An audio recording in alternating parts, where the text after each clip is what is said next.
Okay, so lastly, or last practice for this module is that you guys organize your schedule and your workflow for the upcoming modules and the shot that we are about to do.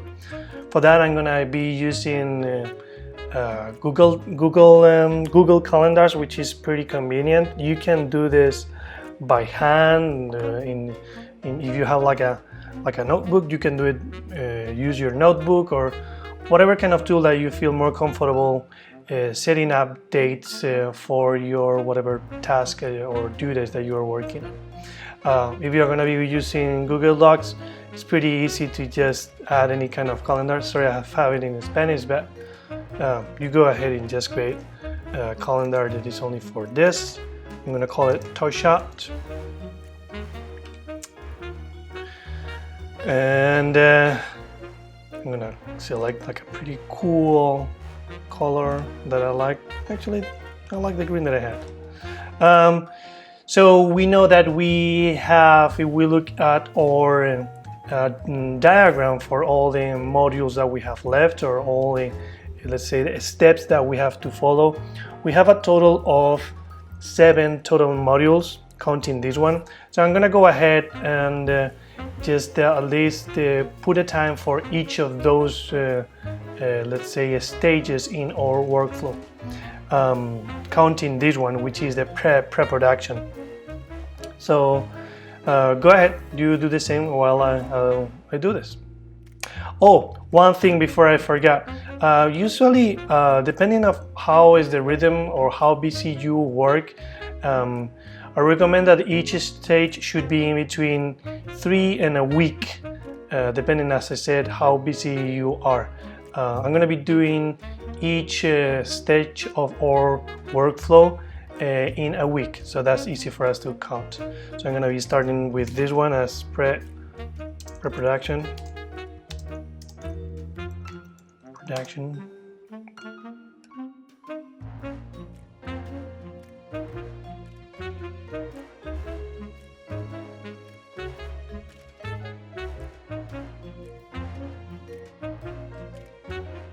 So here it is, all my planning. I just made it beautiful because that feels good, and I like to feel good planning because it can be very boring, this job. So here it is, all my calendar and all my stages on dates. So as I was mentioned before, the point of all this is to stick to the plan, making sure that I'm creating these time slots to only focus on whatever the task I have to do in each of these stages of the workflow.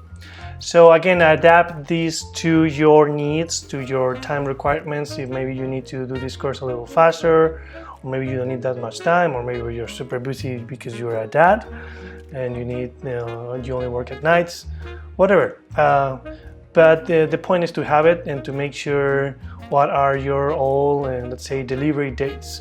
So the moment that we hit the last day of our stage, we make sure that we jump into the next one. So plan accordingly in each of stages. So you make sure that you are creative enough, you do lots of crazy stuff, you play, you have fun, and you do everything that you have to do before jumping into the new stage.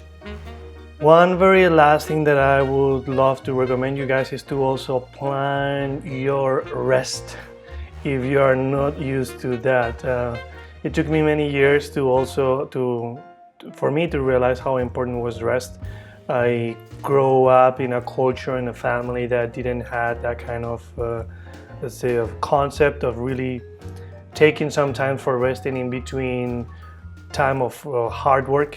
So after some kind of, let's say, health issues, I had to learn myself how to really create some time for resting. So I'm just gonna make sure that I plan everything accordingly, so I always have that rest. And for me, in my case, I like to have at least, I don't know, 2 days of rest if it's possible.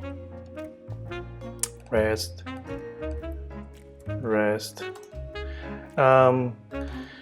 You know, because it's important to make sure that you're fresh and you're recovered creatively. That's gonna be very beneficial for you. Also, your eyes are gonna be fresh. It's amazing how I'm doing this at the same time I'm talking. And having fresh eyes are also very important to see everything that you didn't see before, because you know, sometimes we spend a lot of time looking at one pose for a lot of time, and frame back, frame forward. That's also why sometimes we do flip, right, or shots. Well, this kind of also rest also benefit us in that same kind of way. We're gonna have fresh eyes, so we're gonna see everything better, and we're gonna have full energy. Animation takes a lot of energy, lots of concentration. So, and you know, you may not notice it in only one shot. The benefits are really taking the time to rest is something that you're gonna see it through the time. If you don't really rest in this industry, you're gonna see how after a few years you're starting to feel especially tired and issues on stress and other kind of health issues. So that's why it's good to grow an habit of rest for the sake of your own sanity, and also if you have a family, so you can spend some time with your family too and all that.